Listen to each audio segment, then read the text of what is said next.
thing that I find that people have been asking me and actually asking me, like, it's kind of cool actually, them actually being asked questions, is how I'm making time for things and how to finish projects. And that is a question I can answer. One thing feels kind of obvious to say, but prioritizing. Spending time making a list. I make lists in my book a lot and make sure I keep my organization there. But I'll make a list and I will figure out what I need, what I don't need. And I do that by putting hobbies, like passions, and work. Work-related things I have to do because it's work. I have to do work. So I had put that in the corner and I kind of draw out the time for that. So I work 8 to 5. So my time would be 8 to 5. Maybe 7:30, maybe 5:30 because of traveling and all that. But around 8 to 5. Then I put hobbies, things that I want to do in my free time, things to unwind, things to enjoy.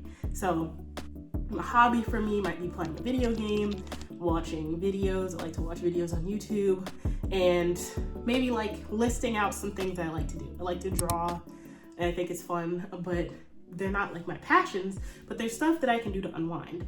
And then the third thing I do is I put my passions, the things I absolutely have to make time for. And the reason why I do that is because the hobbies, they can come and go. They don't need to be every day. You can be relaxed in it. You can do it when you have free time, when you need some downtime, when you need some brain turn off time, just something that is fun for you, that takes you away from that constant grind of trying to do stuff. The passion projects is stuff that you need to do. Stuff that is your passion that you want to happen in your life. Like for me, that's music. I'm pretty creative, so my creative projects come first, and that's something that comes right after work. And then if I get around to a hobby, then great. But if I don't, then it's okay. That's one thing that I do. Another thing I do is I jot little ideas through the day, and I made a whole video about it, but I basically made a 365-day idea book where I jotted down a video idea or a music idea or anything like that every day for a year, one idea a day at least. And that might be a little extreme for some, but I still think that the lesson stands that you are more creative than you may think you are, and the ideas that you instantly dismiss should be written down, should be placed somewhere. It doesn't have to be written down like me in a book, but it can be in your notes app, in your Notion. If you're very digital, go for it. It doesn't matter what the medium is. The point is that you jot these ideas down because then you have something that you can always come to. If you are having trouble starting ideas and projects, that's a great way to get started. So you have your idea book, you can go through it, you'll modify it, your brain will change it, it will move on over time, but you had something there. And it's basically like having to skip the brainstorming session and worrying about ideas and if they're bad and if they're good. Go through the list, go through all of them.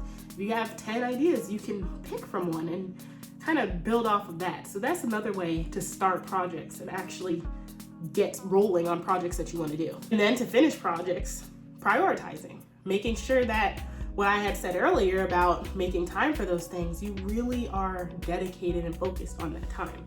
It's not going to be easy, and it's not like you have to do it every day.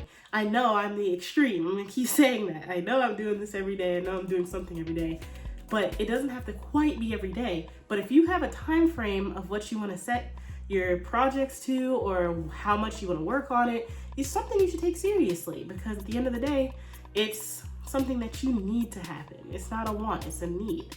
It's something that will fulfill your life in a very beneficial way. So you make time for it, you go to your idea book, you get started, and you just chip away at it little by little. Some people work better in bursts, and maybe you have time on a weekend or a time where you can actually focus on things, but some people can just work on it 20, 30 minutes, maybe before dinner, maybe after school, maybe after work, maybe when you're tired and it's like you're getting tired and it's 9 o'clock, 10 o'clock.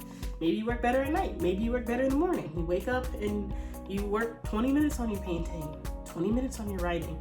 It adds up. And it's the same way with money or anything else. We say $20 a day adds up, $5 a day adds up. 5 minutes of time adds up. 20 minutes of time adds up. It's not a negative if you had a short amount of time to work on something. Same with the gym or anything else. So making little bits of time, chipping away at things, maybe on your lunch break when work is really tiring and you just need to do something else, it actually helps boost like your overall day. At least to me, I can spend time working on ideas when I'm burned out or I'm tired, and I don't have to hone in on, oh, I haven't finished these projects, oh, I have all these half-finished projects. If you have a bunch of half-finished projects, that means that you have a bunch of ones that you can complete, a bunch of ones that you can catch up on, a bunch of projects that you can actually look at, and once you finish one, you'll be satisfied. It doesn't have to be that every single one of them are finished. No one's giving you that deadline. So that's some ways that I get started and finished on projects and actually put them out. So you make time, you chip away at it, 5 minutes, 20 minutes, they all add up. You have your idea book, you have your idea notion, you have your idea page, your idea notes, whatever you need to be able to have a brainstorming book or a brainstorming app or whatever to refer to, so that when you're ever stuck, you have something to do. And I think it'll help. Anyways, if you want to see more of the idea book or anything else, subscribe. I'd appreciate it. And I'll see you tomorrow.